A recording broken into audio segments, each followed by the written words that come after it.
అందరికీ నమస్కారం. Indian culture and spirituality ఛానల్కి స్వాగతం.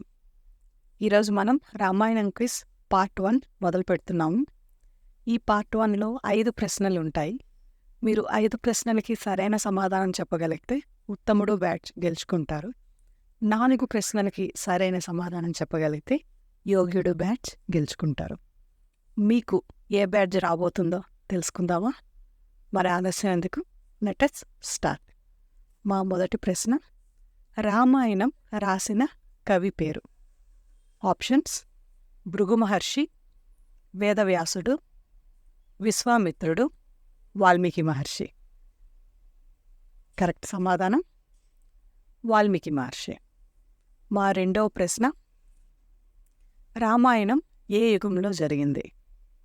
ఆప్షన్స్ అండి: త్రేతాయుగం, ద్వాపరయుగం, కలియుగం, సత్యయుగం. సరైన సమాధానం మీకు తెలుసు అనుకుంటాను.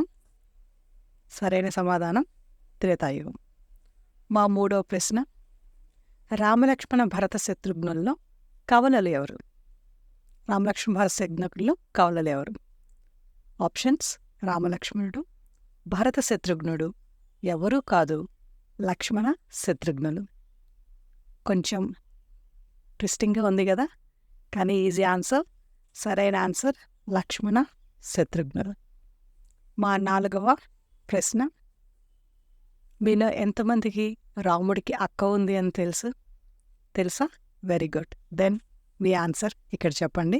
రాముడి అక్క పేరేంటి? ఆప్షన్స్: సుమిత్ర, శాంత, శబరి, కైకేయి.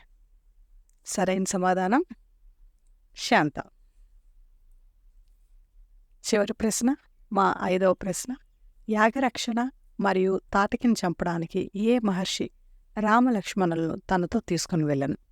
ఆప్షన్స్ అండి: భృగు మహర్షి, వేదవ్యాసుడు, విశ్వామిత్రుడు, వాల్మీకి మహర్షి. సరైన సమాధానం విశ్వామిత్రుడు. మన 5 ప్రశ్నలు అయిపోయాయి. మీకు 5 ప్రశ్నలకి సరైన సమాధానం చెప్పి 5 మార్క్స్ సంపాదించుకుంటే కంగ్రాచులేషన్స్, మీరు ఉత్తముడు బ్యాచ్ గెలుచుకున్నారు. 4 మార్క్స్ సంపాదించుకుంటే యోగ్యుడు బ్యాచ్ గెలుచుకున్నారు. మరి మీరు గెలుచుకున్న బ్యాచ్ ఏదో మా కమెంట్ సెక్షన్లో చెప్పండి. Thank you so much for watching this video. See you in the part 2.